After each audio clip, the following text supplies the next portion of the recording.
Hello, everyone. This is PT Forensics coming back at you, episode number 2. Happy to say we survived the first one, so very good to see that happening. Today we're going to be discussing glute tendinopathy in a more specific sense, and then we will be also discussing just sort of tendinopathy more general. So just the basic science, the most updated research about it, and get a better sense of what we're looking at as far as tendinopathies are concerned. Because there's been some change recently as far as our thinking and our approach to how we treat these very common conditions. You know, you're talking Achilles tendinopathy, patellar tendinopathy. Today we'll be discussing glute tendinopathy. So a lot of interesting stuff to go over, we're just going to jump right in. My buddy Corey here, he's going to lay out the patient case that we'll be discussing. So go on, Corey, take it away. Thanks a lot, Dave, and thanks everyone for listening. I think you hit all the nails on the head there, Dave. We're looking at some new research in regards to tendinopathy, and you notice the term we use right off the bat, probably a little different than some people might be used to hearing versus a tendinitis, even a tendinosis, and seeing point. How we're treating some of these, especially, I mean, think about it just, some elementary stuff. If you've had a tendinitis for 6 months, is it really an itis still? You know, is it really that acute inflammatory process?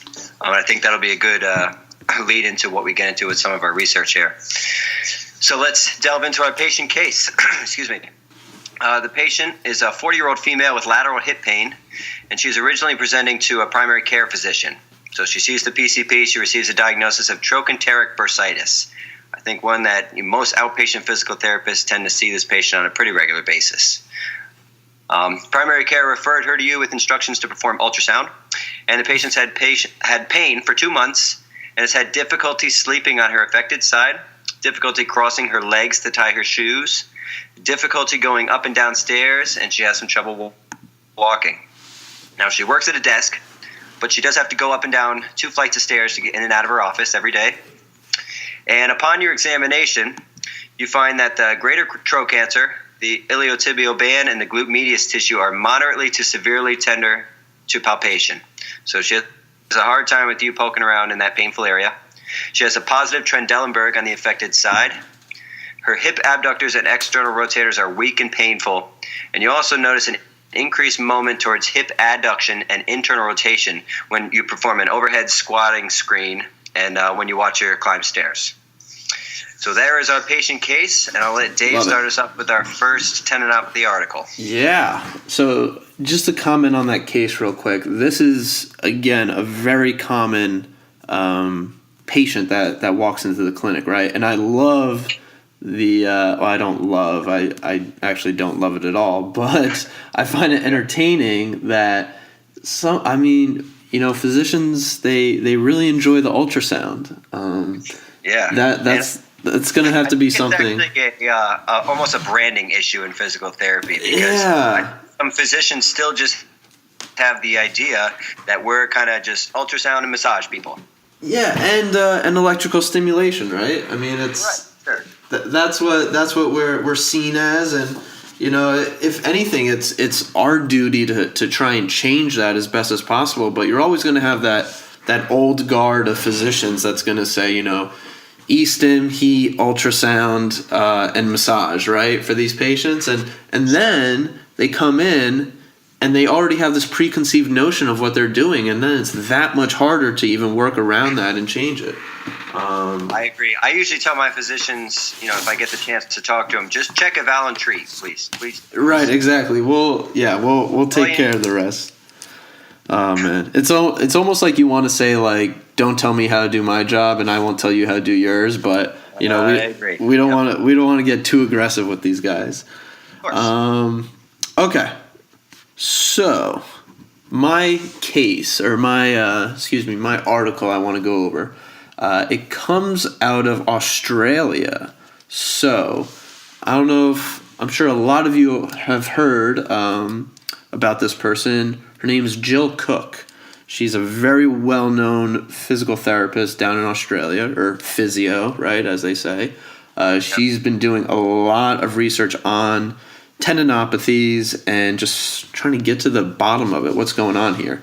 There's been a lot of groundbreaking new stuff happening in this area, and we're trying to get it out and push this information out there. So if you haven't read much of Jill Cook's stuff, I highly recommend checking it out. This first article comes out of the British Journal of Sports Medicine from 2016. It's titled "Revisiting the Continuum Model of Tendon Pathology. What is its merit in clinical practice and research?" So we're going to get a little into basic science here, not too much, but just a little bit. And then we're going to just chat a little bit about bringing it into the clinical practice.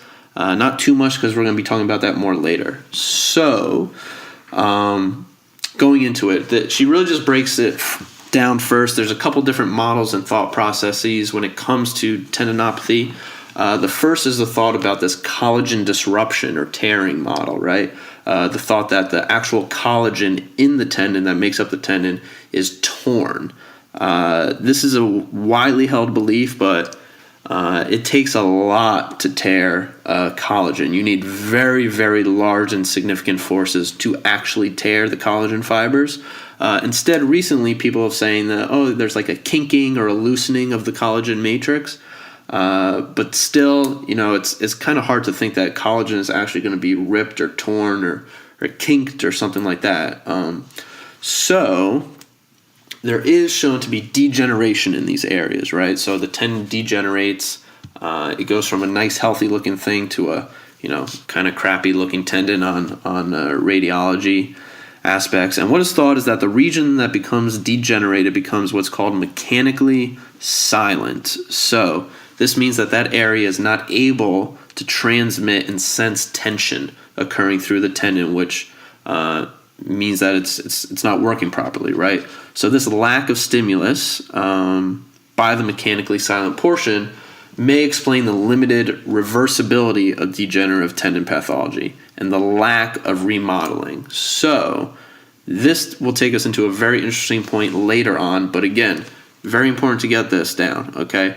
There's a lack or inability for these degenerative portions of the tendon to reverse back, right? You're essentially taking a dead portion of the tendon and trying to change it. Not going to work out so well. The next topic that brings up a lot is inflammation, right? Like Corey sort of chatted about before, tendinitis, right? Everyone's got tendinitis. Is it really tendinitis? Yes and no, right? So there is inflammation that goes on in the tendon, but it's not to the level that really calls for true an itis, right? There's not a true inflammatory response to some sort of injury. There is inflammatory mediators and cells that go into the area, but that's just because the tendon is being loaded, right? So think about it. If I'm working out, if I'm exercising, right? If I'm doing these bicep curls, there's going to be inflammation going to my biceps. Am I going to call it, an inflammatory state? Not so much. So the difference with pathologic tendon is that there's this inflammation that comes in, but then it's not taken out, essentially, right? So there's a imbalance between the amount of inflammation coming in and the inflammation going out. So these degenerative tendons, based on the loading that's occurring in them, all these sort of markers come in, these inflammatory cells that are created, but they're not broken down, which leads to this tendon disorganization. So again, an important part. There's inflammation there, yes, but that occurs throughout our body, right? It happens everywhere. So just something to be aware of. So moving forward, what does all this mean, right? What happens, right? So there's thought to be a continuum model of tendinopathy, right? There's distinct areas of tendon that drift in and out of this what's called reactive phase, right? So they come in, right? They get injured, they get, something bad happens to them, some pathology occurs, but they don't go all the way to that degenerative state and then they sort of come back, right? So you have this acute kind of injury occurring, but then it goes back into the healthy state. The ones that really are bad are the ones that go through that reactive phase into the degenerative phase, right? So these are the ones that we really want to catch early. I'm going to put a little earmark in here, Corey. I think you'll like this. Direct access, right? Absolutely. Wicked important. Let's get these guys in early. Just a quick side note. Corey, do you see a lot of direct access? I do see a fair amount of direct access, and it really comes down to, although we're a direct access state in Connecticut here, which is where both Dave and I practice, there are some hiccups sometimes when it comes to insurance. So although we might legally be able to treat, I've found that I've had a handful of insurances that will actually require a doctor's referral prior to beginning. So yes, I do see direct access. I would not say it's a majority of what I treat. Yeah, unfortunately, we could have direct access, but if the insurance companies don't recognize it and reimburse for it, then how good is it in the end game, or at least in the financial game? For sure. Something more to be broken down and discussed for sure. But anyway, back to this. Sorry, a little tangent there. But we don't want these guys slipping into the degenerative phase, right? So we really want to work on our treatments and interventions, as we'll discuss more, on this sort of load-based rehab. That's really what we're looking at. There's an interesting, complex relationship between, the structural pathology of tendons, the actual pain that these patients are experiencing, and their change in function. So there's this three-headed monster that is kind of, constantly being changed and adjusted, So, for example, there's people with absolutely structurally pathologic tendons, They're just like ripped up all over, a lot going on, a lot of degeneration. But they don't have pain.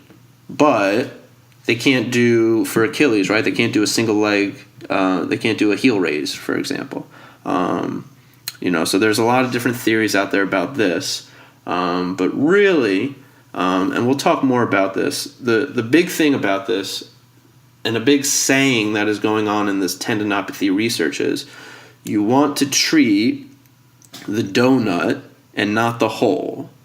Meaning, the hole is this degenerative area, right? So you have these treatments like PRP that are trying to inject it, get this degenerative tendon healthy again, so these people could function better. There's a very low likelihood of that happening, and it's something that Corey and I will discuss in future talks, is this PRP biologic adjunct type stuff that's going on out there. But again, you want to treat the donut, you want to treat the area around the tendon, get that better able to accept load, and then take it from there. So we'll discuss more intervention stuff after, and then we'll sort of circle back to a lot of this as well. But for now, Corey, I want to jump it to you. Your article is more based on glute tendinopathy, so go ahead, take it away. Absolutely. I think you had a great last point there too, is you want to, all we're trying to do with a lot of treatment for these tendinopathies is get them better to accept load.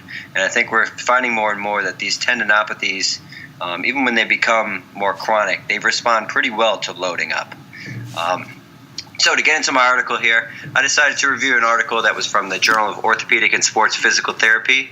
The article was titled Gluteal Tendinopathy, Integrating Pathomechanics and Clinical Features in Its Management. And now this was a clinical commentary here, which I realize is not terribly high on our hierarchy of evidence.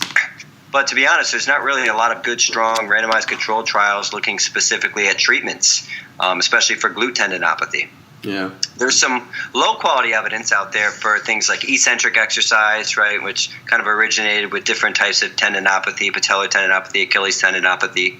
They're starting to look more at the shockwave therapy now, although honestly they're not looking at it all that much. There's just some low-level quality for it.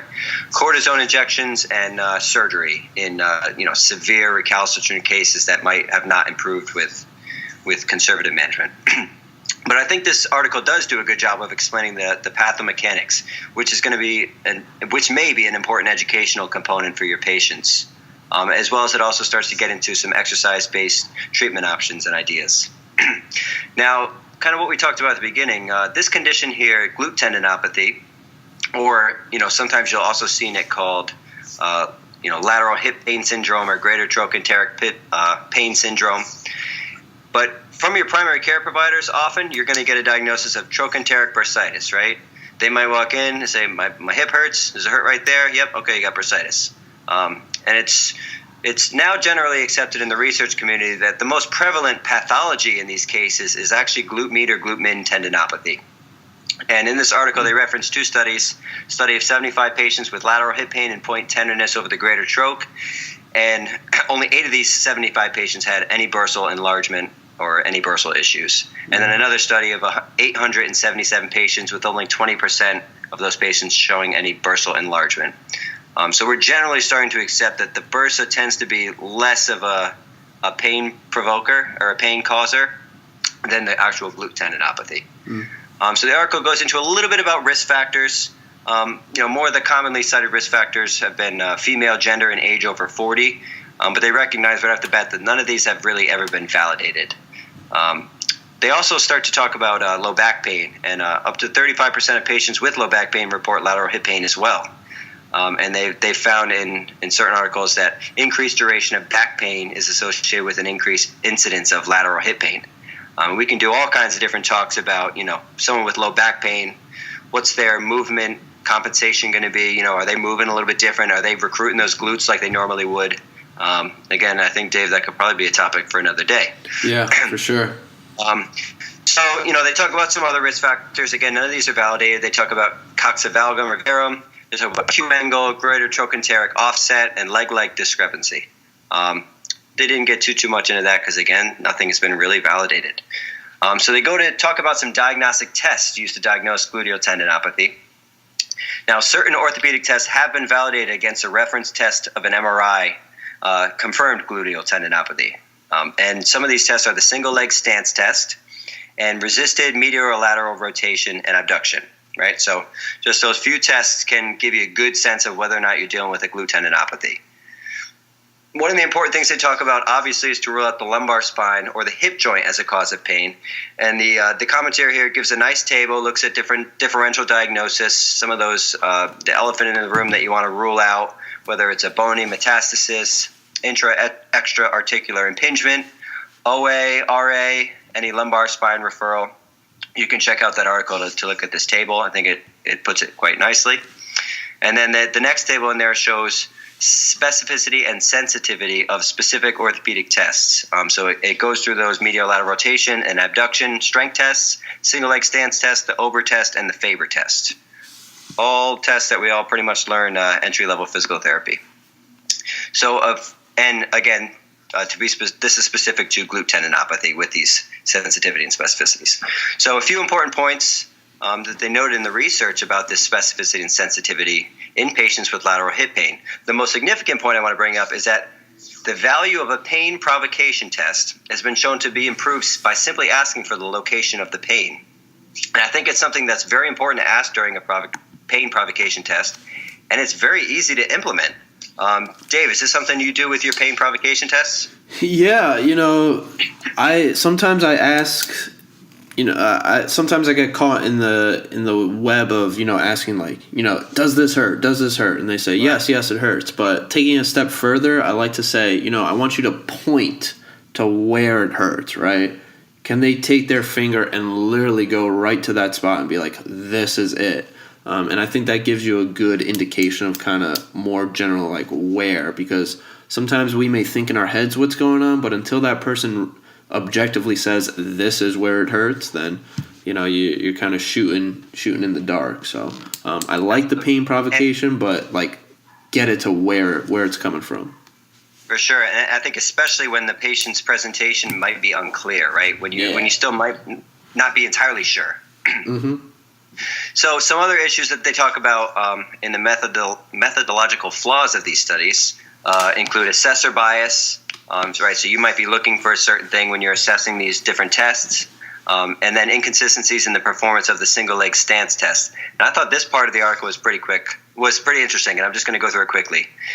They suggest that because balance and pelvis position are going to play a role in these single leg stance tests or Trendelenburg tests, whichever you want to call them, it might be helpful to allow for light fingertip support. right? So we might be limited in our testing of the glute med and glute min because the person might have poor balance, and that might be due to ankle impairments, due to vestibular impairment, who knows? And they also advise to not give cueing regarding pelvic position. And the reason for this is because if you're cueing for a level pelvis, or in some of the studies, they asked the patient to have a pelvis that was above horizontal, right? So if you're holding on your right side, you want to kind of keep the left side of your pelvis above horizontal. And what this does is it causes the tested leg to become a little bit less adducted, right? So it's in a little bit more abduction, abduction. This is going to reduce glute tendon compression, and it's going to actually decrease its value as a diagnostic test. So you might just want to let someone get in their natural pelvic position and have them balance on one leg, again, allowing for a little bit of fingertip support so they don't really have to balance so much. We're looking to see the strength in those glute min and med tissues. Now, the gold standard imaging test used to diagnose glute tendinopathy is ultrasound or MRI. And again, it's really only used when there's an unclear diagnosis or to rule something out a little bit more serious. And, pros and cons of both. Ultrasound's a little bit cheaper, and it has less false positives. But MRIs give a little bit more information about the adjacent structures. So again, if you're looking to rule things in or out. Now, the meatiest part of this clinical commentary here is the pathomechanics section. And I honestly think if you're interested in this stuff, it's a good article to just go and read that section. Now, when we're talking about symptom behavior, exercise prescription, and load modification, I think if you kind of, I'm going to bring out some of the main points here, but getting into it yourself might be a good idea. Now, the general mindset is that the glute tendon pathology is similar in etiology to supraspinatus tendon pathology. And then they both involve deep undersurface tearing due to high compressive load against the bone and against the bony insertions. Excuse me. Now, the authors suggest several reasons why glute tendinopathy might be a little bit more common in females. The first is that glute medius in females has a smaller insertion to the femur and a shorter moment arm, right? So that might require a little bit higher compressive forces, a little bit higher tension, and reduced mechanical efficiency. Now, this is paired with the idea that people with less efficient glute medius tissues tend to use hip adduction moments, adduction, during function to create a mechanical advantage for the abductors. So these are your folks who might be going up and down the stairs, and their hip might be in a little bit more adduction, adduction, than abduction, abduction. Now, an important contributor to abduction, abduction moments in the hip is the iliotibial band tensioners. And they actually quoted a study to say that 30% of the abduction force required for single leg stance is given from the iliotibial band tensioners. When the hip abductors, abductors, and iliotibial band are tensioned in a position of adduction, adduction, the resultant compressive force on the greater trochanter is very, very high. And this could be one of those reasons why females tend to have a little bit higher prevalence of greater trochanteric pain syndrome or glute tendinopathy. They also start to report some preliminary evidence that fatty atrophy might be playing a role in glute tendinopathy. But again, this is pretty elementary in nature. But might be something you notice. I mean, sometimes you can see that the glutes have atrophied, or the glute max, or even the glute med and glute min. Now, getting to the final section of this commentary, this has been a long one, they talk about some physical therapy management principles, and this is really where we're going to start to relate it back to the patient case. The first is load management, like we were talking about before.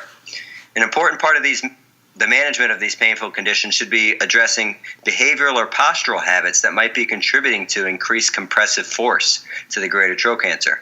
And this is going to be sleeping posture, sitting posture, standing posture, right? You're going to want to get these folks who might sit at their desk for 8 hours a day with their legs crossed or with their hips really adducted and internally rotated, right? You can imagine like someone sitting in a skirt, right, with their knees together. They're in a really adducted and internally rotated position. That's going to increase greater trochanter compressive force. Now, one of the examples they give, and they actually give some good pictures of this in the article, so again, worth going to check out. Side lying when you're sleeping is going to result in some pretty high compressive forces on both greater trochanters, and that's one that usually your patients come right out and tell you. They say, "I cannot sleep on that side, no way." one idea, obviously right off the bat, is to put a pillow in there. And that's been shown to reduce the compressive force, especially on that top leg, because now you're in a little bit less adduction. Now, if the patient's supine, that's going to eliminate that compressive force pretty much altogether, unless, of course, they're like laying down with their legs crossed or something.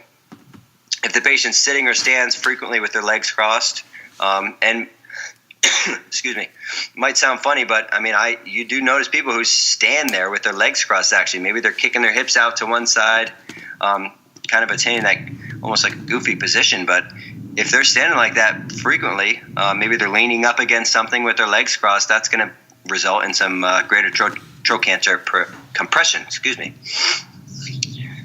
So again, first off, we're trying to reduce any extra compressive load that we don't need in our initial healing process, and this is especially important when it's an acute case. You're also going to want to address their exercise behaviors. Are they thinking they're doing good by pulling their knee across their body into adduction? I would argue that again, that's going to increase that compressive load initially, and you're going to want to stop them from doing that right off the bat. And the article goes into some different things. It talks about massage, talks about dry needling. Again, I want to stick in a quick little aside for dry needling. It's something I do use in my practice. Dave, do you dry needle? I do not dry needle, actually. That's something that I think would be an interesting little debate between us. I agree. So we'll have to probably schedule that one down for a future episode. But no, I do not dry needle. Absolutely. Well, again, it's not something that every therapist does. Not every therapist feels comfortable doing it. Maybe it's just something they haven't gotten to doing yet. But I did find a pretty interesting article in relationship to the greater trochanteric pain syndrome. It's another one from JOSPT. It's titled Dry Needling versus Cortisone Injection in the Treatment of Greater Trochanteric Pain Syndrome, a non-inferiority randomized control trial. Right. So they're trying to see if at 1, 3, and 6 weeks, are there any major differences in pain or function from doing basically one treatment of dry needling or cortisone injection? And spoiler alert, they found that actually it's a non-inferior treatment. So, right, there were no real significant differences between those two treatments. That begs the question to me, is it a needle stick that's causing some change in the glute med or glute min tissue, or is it the cortisone medication? I think that, again, like Dave said, that's probably worth a debate. Yeah. Oh, definitely. There's a lot in that. There's a lot. Yep. And it's kind of hard to like really break down, what dry needling is doing, especially when you add it in with all these other treatments, right? It's like, what's really helping? Is it the treatments, the dry needling, so I agree. Yeah, lot to break down there. For sure. For a later date, perhaps. So now again, getting back to the end little snippet of this article, you want to start looking at their exercise regimen, right? So if there's someone who's not so active, initially you might want to first assess what's their irritability, right? Are they someone who's low irritability where, if you poke around, if you kind of get things flared up, it's going to come right back down in maybe in a few minutes? Or are they high irritability? Are they someone where if you flare them up, if you start poking or you start doing a little bit too much in exercise, they're feeling lousy for maybe a couple days. And that's something to gauge right off the bat, I think. Now with this, if someone's a high irritability patient, you might want to get them right into some isometrics, right? Massage, dry needling, all those things I think will be good. Maybe not dry needling in our higher irritability patients, but you want to get their pain level down, right? So isometrics, some gentle massage. Unfortunately, no evidence for ultrasound, so I can't help the doctors with that one. But that's where you're going to want to start with those acute high irritability patients. With lower irritability, and as you're starting to progress out of that high irritability acute phase, you want to get them loaded up. You want to progress to low velocity, high tensile load exercises at appropriate intervals to help improve that tensile load bearing capacity of the tendon. And as well as muscle strength and hypertrophy, right? That's the goal at the end of the day. I think there's a ton of exercises, honestly, that would work well in this kind of patient. And with that, I think we can actually get back to our patient case now. Yeah. So from my article, Dave, I think there's a few good points that we can pull into our patient case here. So our patient kind of fits the stereotype, or she fits into the risk factors, if you will, of being female and age 40. So this patient was not someone who was terribly, terribly active, right? She sits most of the day. She just to do her a few flights of stairs, but that's about it. So a few important points to pull out from this article. Number one, ask about pain provocation during your orthopedic testing, right? So you want to make sure you're treating glute tendinopathy and not some other issues. Now, again, with this patient, you're going to want to go right in and assess her sitting, sleeping, and standing postures, right? You want to get rid of those compressive load activities that are just going to prolong her pain and prolong the tension on those tendons. This patient was a low irritability patient. So she was someone who, she definitely had pain when she slept on that side. She definitely had pain after she walks for a long time. But it would pretty much calm right down. So we actually got her right into some concentric strength exercises. And I'll just touch on a few of the ones that I love to do with these glute tendinopathy patients. Lateral band walking, I think, is great. Monster walking, whatever you want to call it. Being really cognizant of the fact that the adduction moment, the adduction moment, is going to cause a little bit more compressive load. So you want to get those folks pushing into that band, right? You want to get them externally rotating and pushing it out, activating those glutes. Another one I love to do to really start to push some tension is lateral step-ups. I think initially lateral step-ups might be enough, but over time, again, you want to start to address the load-bearing capacity of these tendons. I love to throw a kettlebell on the opposite side. Dave, you ever use that one? Yeah, definitely. Putting a little contralateral weight in there definitely increases that glute med activation for sure, right? Trying to balance those hips, try to reduce that Trendelenburg. Absolutely. But yeah, I agree completely, especially even bringing back to my article, right? So we're looking at that loading, right? Because that tendon, that glute tendinopathy that's occurring, it isn't accepting load correctly, so we have to learn to retrain that, whether that's through more of a motor control type training or just through a pure strengthening of the muscle and tendon itself. That area has to accept load better, and doing that in those sort of ways, I think is important. So, another discussion can be made between what's better. Is it better to do it more in a closed chain type of situation, or yes, is strengthening it in an open chain going to give you similar results? And me personally, I try to get them into more of a closed chain as soon as possible. I think the open chain and the isometrics are good for that initial acute type phase. At least as far as treatment is concerned, like the first 2 weeks or so, maybe try and get some of that going and then slowly transition into more of a closed chain functional type of exercises. But that's a discussion to be had too with a lot of people. Yeah, I totally agree. And actually, you brought up a good point about motor control training, right? Maybe this patient literally can't produce a good external rotation moment in their hip. Maybe they can't get a good abduction during a functional task like squatting or step-ups. Mm-hmm. So maybe for those folks, clamshells might not be a terrible activity, right? You're just trying to influence a little bit of external rotation there. Not my favorite exercise of all time, but again, if we're working on motor control, we want to build a foundation first. We want to get those folks used to using their external rotators. Right. Yeah, and I think those open chain sort of exercises really hit home this motor control type issue, right? Because you can really isolate the specific area you're trying to get to. In this case, the glute med, glute min, and really try to get some of those other types of things out of there. A lot of times when you get people into this close kinetic chain position, they overcompensate, right? They use everything to their disposal, and it's kind of difficult to shut off some of those other things and really hit home on this specific area. So again, in the early phases, get that motor control going, get that initial sort of loading through the muscle occurring.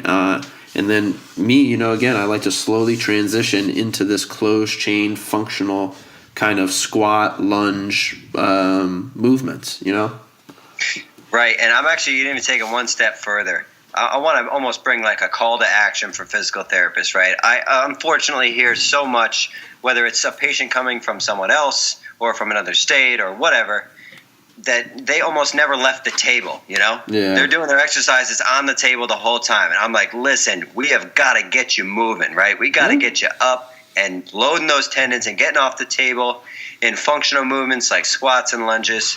I want to challenge everyone listening, you know, if you have someone bridging for 8 weeks straight, let's change it up a little bit. And maybe initially it's just a different type of bridge, right? Maybe you're doing a bridge with some marching or a single leg bridge. But at the end of the day, if this is the right patient for it, get them on the floor, get them moving some weight, you know, get them down, doing a barbell hip thrust or something like that. Let's introduce some load to these tendons and create change. Right. And then, you know, even, right, I'm going to push the envelope a little bit more and challenge people a little bit more.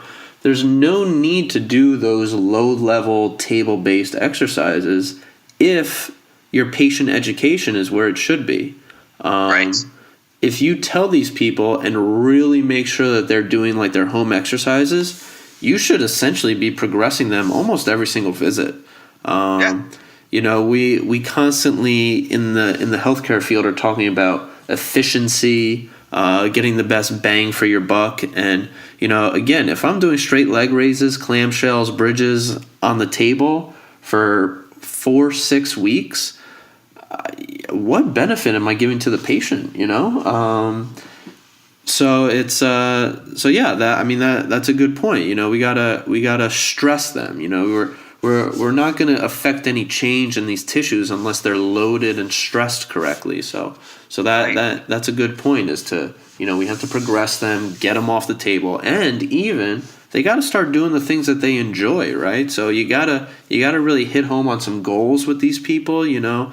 And really make sure they're able to do what they want to do. For an example, for this person, you know, say they are really into volleyball or something. You know, they play in like an adult volleyball league. Well, maybe you want to start thinking about, when do I start introducing some plyometrics? You know, start going that into that route. So, yeah, I think that's a great call to action for sure for a lot of people out there.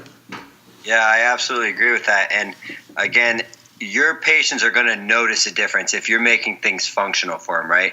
If you get them up and start doing some plyometrics because they want to get back to tennis or volleyball, they're going to be like, whoa, I have never, ever done this in physical therapy before. Yeah, that, and you give them just like a psychological confidence boost, you know, saying to them, you're in a controlled, safe environment. You're there watching them, right? So have them do these movements, right? And you're not going to really know until they actually do it, right? So just stressing them and seeing what they got. So, you know, they'll get a confidence boost. They'll get, like, you know, a psychological high from this. And, you know, you'll be able to move forward and just progress them to their goals. So it's all... Now, one more quick side note about all this that we were just talking about. Now, of course, we mentioned that, you know, if you're not getting off the table, you're not doing functional movements, what, you know, you asked the question, what are you really benefiting from? And I think it's a good question. It's one that patients actually ask themselves.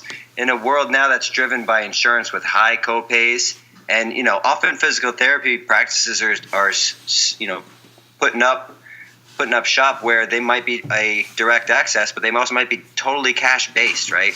And those patients are going to want value. They're going to want to know that, hey, I'm going and spending my money. And that maybe not just cash based, but some of my patients come in with $50 copays. They're saying, listen, if I'm coming here 3 times a week at $50 a pop, I better get some value from what I'm doing here. Yeah, no, definitely. It's an interesting thought, breaking down like the entire, you know, physical like where does physical therapy slot in on this, you know? And, you know, it's a lot easier for patients to go to the physician and get an injection, right? Because it's or something like that, because, or dare I say surgery, but, you know, especially in this case, but, you know, they come in to physical therapy.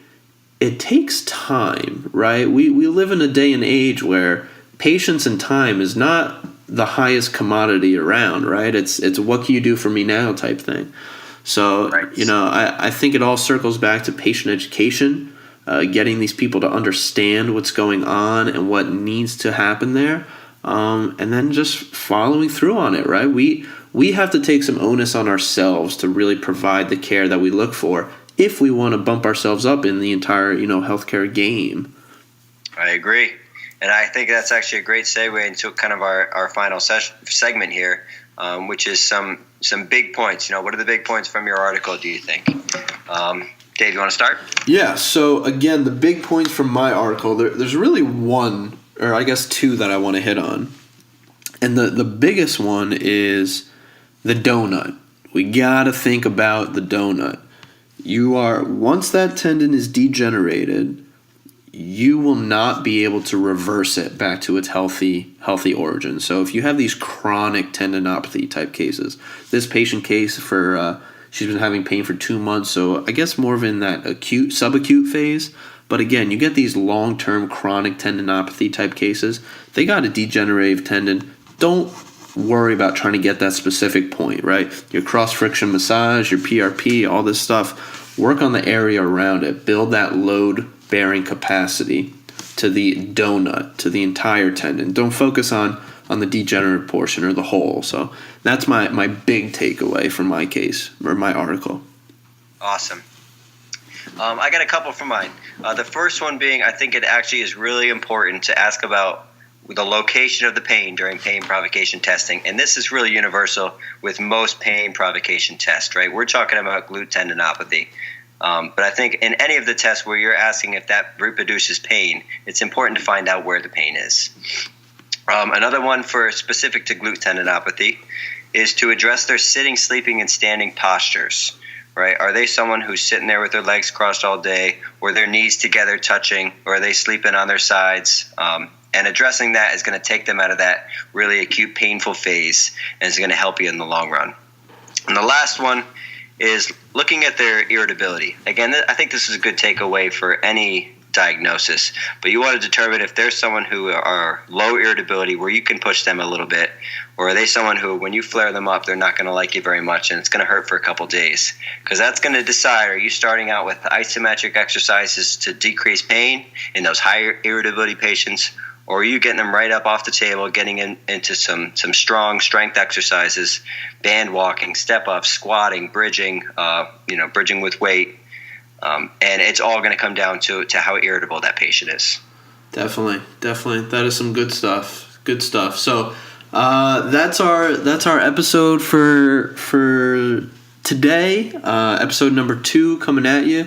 Again, our initial one was on rotator cuff tears, partial tears. This one is on tendinopathy, more on glute tendinopathy. And we will get the next episode to you guys very soon. I hope you enjoyed listening to us. We're going to keep coming at you. PT Forensics. And everyone have a great day. Thank you very much. Thanks a lot.